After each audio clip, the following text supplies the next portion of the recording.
Hello, we are back for some more QHHT fun. My name is Shannon Smith. I am a level 2 practitioner in Northern Virginia, right outside of Washington, D.C.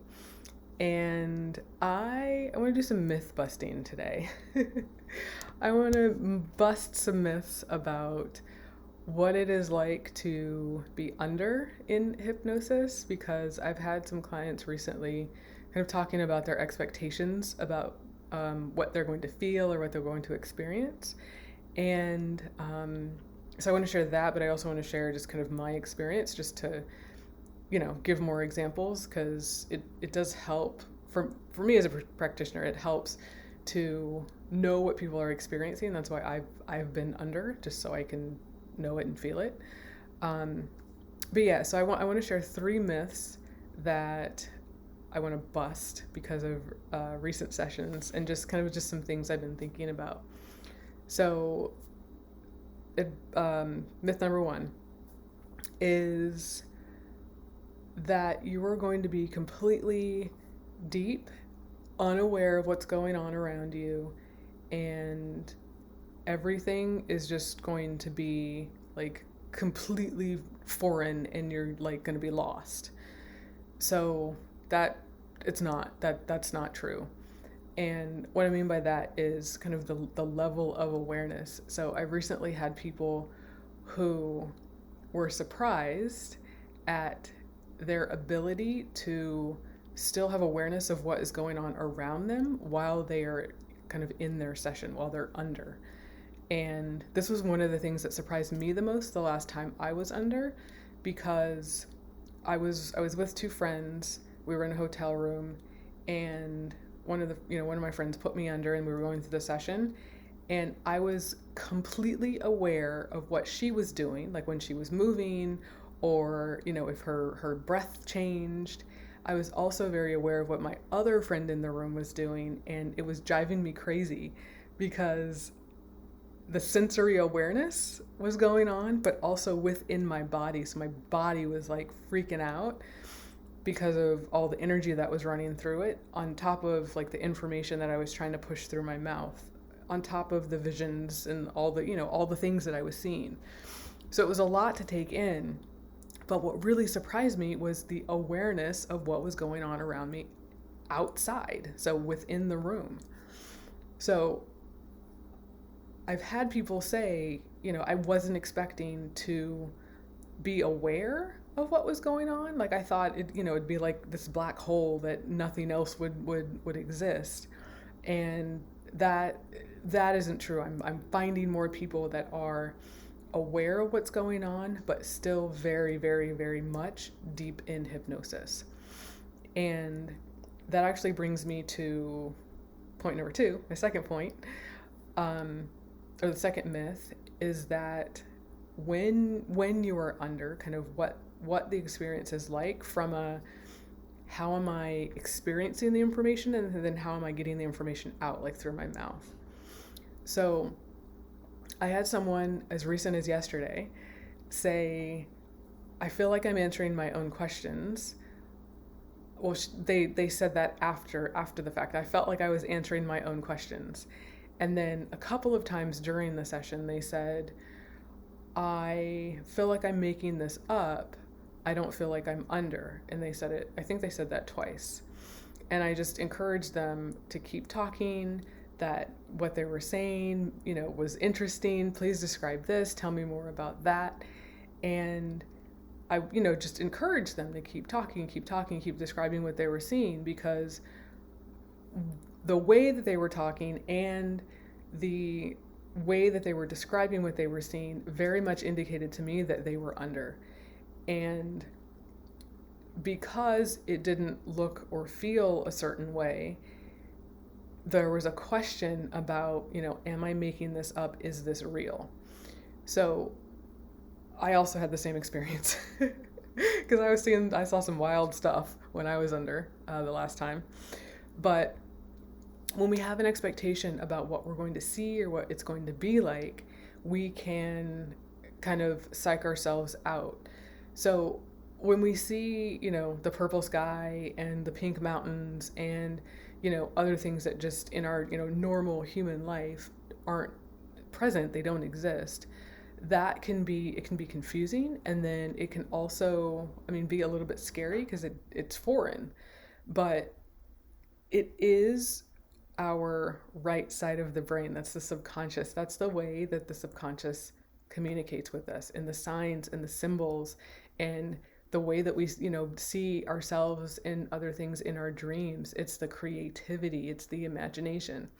So when we're in the left side of the brain, linear and analytical, and want things to make sense, and, very straight and narrow, and then we go into, this hypnotic state where it's the right side of the brain, where it's creativity and imagination, and, expansiveness, and, all sorts of fun and interesting things.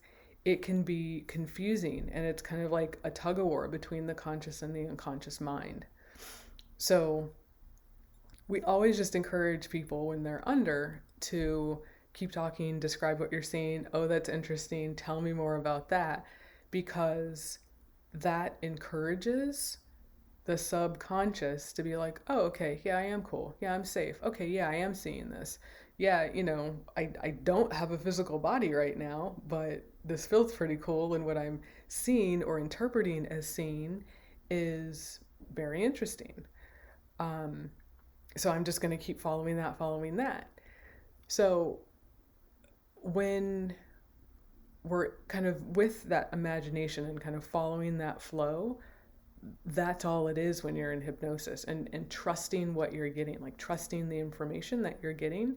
That, I'd say, is the number one tip, is trust, and just go with it, which I know many of us, yours truly included, at one point had a really, really, really big problem with that, like the trust and the surrender and the letting go, and, just going with whatever crazy picture popped in my head. So that's actually what it's like when you're under. And also, when this person said, I feel like I'm answering my own questions, after the fact, it's because everything comes through in your own voice. So it's like you having a conversation in your head, like you would, consciously. I talk to myself all the time, out loud and in my head. Don't judge me. So when you're having that conversation inside your head, that's very much what it's like when you're under. The information comes through, and it's like it's your voice, and you just have to push it out of your mouth without the judgment and without the expectation of whether it makes sense to the conscious mind, because the conscious mind they're on timeout when you're under hypnosis. It's subconscious all the way. So that, I think, is all I want to say about myth number 2. Yeah, when we aren't able to embrace the imagination, that's kind of when we get into some issues. And what I found is, actually, this goes into myth number 3. So myth number 3 is, so this is called past life regression, but there are instances where people have just gone to other places, other lifetimes. They've gone to the past in this current lifetime. So myth number 3 is that you have to go, like, to the past in another physical incarnation.